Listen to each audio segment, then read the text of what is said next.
Salut et bienvenue sur ce cours de trigonométrie. Aujourd'hui, on va parler de la mesure principale d'un angle orienté qu'on va illustrer avec différents exemples. Allez, on est parti.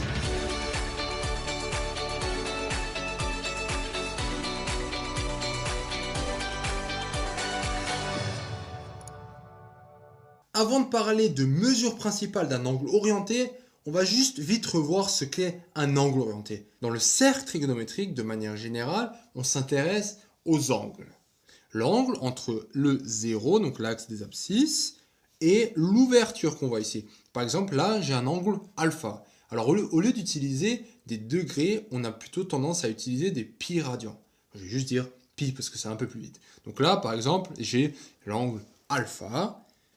Et ce qui nous intéresse, c'est maintenant comment est orienté cet angle. Ça veut dire que quand je pars de 0, est-ce que je pars comme ça ou est-ce que je pars comme ça? Je fais presque un tour en entier et je reviens ici. Parce que ça, pour nous, c'est très important de le savoir. Et du coup, tu vois bien qu'il y a une notion de sens. Et ce sens, il faut savoir, est-ce qu'on tourne dans le sens trigonométrique, qui est anti-horaire, ou dans le sens horaire. Et c'est ça qui donne l'aspect angle orienté. Alors maintenant, pourquoi il faut une mesure principale? Pour la simple et bonne raison que un tour en entier, 360 degrés, c'est aussi 2π. Donc 2π radians. 2π. Mais maintenant, si je suis ici, est-ce que tu peux me dire si je suis le fainéant, je suis resté sur place, ou est-ce que j'ai couru un tour du stade, un stade rond, et que je suis revenu ici? On ne sait pas trop. Il n'y a pas cette notion de combien de fois je suis allé autour pour revenir ici. Et il est là le problème. C'est-à-dire que ce point, il peut être vu comme 0, si je ne bouge pas, 2π, si je fais un tour, 4π si je fais un deuxième, ou si je tourne dans l'autre sens, je serai à moins 2π, moins 4π, etc. etc. C'est la notion du modulo, modulo 2π. Tous ces angles, par exemple cet angle, est égal à cet angle. Cet angle. Donc c'est égal à tous ces angles modulo 2π. Modulo 2π, c'est à tour de terrain près. On peut à chaque fois lui ajouter un tour et on ne sait pas lequel choisir au final. Donc c'est là qu'intervient la mesure principale. La mesure principale répond à la question quel angle on choisit. Et la mesure principale va te dire on choisit l'angle qui est dans l'intervalle moins pi, pi. Comment on fait si l'angle n'est pas dedans? S'il est inférieur, on ajoute un tour. Et s'il est super, on enlève un tour. Alors juste graphiquement, moins pi pi, ça représente quoi? Donc moins pi, c'est comme si on commençait ici. Donc on commence ici et on va faire, alors si tu vois bien, le moins pi est exclu. Et on va faire un tour comme ça. On va arriver à 0 et on va passer, donc on est à pi sur 2 et là on va arriver jusqu'à pi. Et le pi est inclus. Donc tu vois bien qu'on parcourt tout le cercle. Donc n'importe quelle valeur peut rentrer dans ce cercle. Alors si j'ai 13 pi sur 4, est-ce qu'on peut parler de mesure principale pour cet angle? C'est-à-dire, est-ce que cet angle appartient à moins pi pi? Moins pi pi et 13 pi sur 4, alors en un coup d'œil, c'est dur à dire, ah c'est dedans, c'est pas dedans. Alors moi ce que je te conseille, c'est que tu vas tout mettre au même dénominateur. Là, je suis sur 4. Je suis sur 4. Donc lui, je vais le mettre sur 4 et sur 4. Quand tu mets le dénominateur sur 4, en haut, il faut aussi multiplier par 4. Donc je vais faire ça. Moins pi et pi sur 4, ça fait moins 4 pi sur 4 et 4 pi sur 4. Jusqu'à là, tu vas dire, ouais, mais c'est bidon. Bah oui, c'est bidon. Et tant mieux, parce que le but, c'est que ce soit facile. C'est juste une méthode simple pour plus jamais se tromper. Maintenant, la question, est-ce que lui est plus petit que lui ou plus grand que lui? Parce qu'on veut savoir, est-ce que c'est dans cet intervalle? Et là, 13, donc c'est positif. Donc tu vas comparer par rapport à lui. Donc 13 est plus grand que 4. 13 est plus grand que 4. Donc on va soustraire 2π. Et 2π, c'est un tour. Donc tu dis, oh, toi tu cours de trop, reviens d'un tour. Et un tour, c'est quoi? On va aussi le mettre sur 4 pour se simplifier la vie jusqu'au bout. 2π, on va mettre sur 4. Donc 4.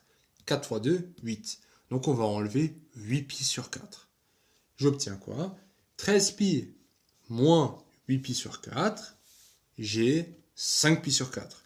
Regarde, le boulot est déjà fait, c'est déjà au même dénominateur. 13 moins 8, 5. Et on repart. Est-ce que 5π sur 4 est plus grand que 4π sur 4? Oui, 5 est plus grand que 4. Bravo. Donc qu'est-ce qu'on va faire? Malheureusement, on va encore enlever un tour. Un tour, c'est 2π, et on a vu que ce 2π, c'est 8π sur 4. Donc on obtient finalement 5π sur 4 moins 5π sur 4 moins 8π sur 4. 5 moins 8, ça fait moins 3π sur 4. Oh là, mais là il est négatif. Est-ce que ça pose problème? Pas du tout. Maintenant il faut se demander, est-ce que moins 3π sur 4 est plus petit que lui? Oui. Est-ce qu'il est plus grand que lui? Oui. Moins 3π est plus grand que moins 4π, le tout sur 4. Donc, tada, ça c'est la mesure principale. Parce que j'appartiens à l'intervalle moins π, pi. Et c'est comme ça qu'on s'y prend.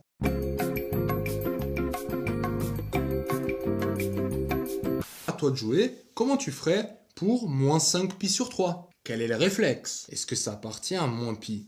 Pi. Le réflexe que j'aimerais bien voir, c'est là, j'ai sur 3, donc je vais aussi mettre sur 3, donc en haut, il faut que je multiplie par 3. Et là, pareil, 3π sur 3. Ensuite, là c'est négatif, donc est-ce que lui est plus petit que lui? Oui, il est plus petit, parce que c'est 5, 5 est plus petit. Donc il faut ajouter un tour. Un tour, c'est 2π. Mais là, vu qu'on est sur 3, donc 2π sur 3, il faut faire x 3, ce qui donne 6π sur 3. On va additionner ces 6π sur 3 maintenant à ces moins 5π sur 3. Moins 5π sur 3 plus 6π sur 3, ça fait 6 moins 5, ça fait π sur 3. Pi sur 3, c'est plus grand qu'un nombre négatif. Forcément, est-ce que c'est plus petit que 3π sur 3? Oui. Et tu vois, on a appliqué le même raisonnement et ça a marché. On a la mesure principale de cet angle. Voilà. Félicitations d'être arrivé jusqu'au bout de cette vidéo. Cette vidéo t'a plu? Ça tombe bien, il y en a encore. Sur matrix.fr, tu peux non seulement télécharger le résumé de cette vidéo, mais aussi retrouver tout ton programme avec plein d'exercices corrigés étape par étape. Tu peux aussi défier tes amis dans des jeux et te mesurer à la communauté Matrix pour gagner un cadeau tous les mois. On se retrouve sur matrix.fr.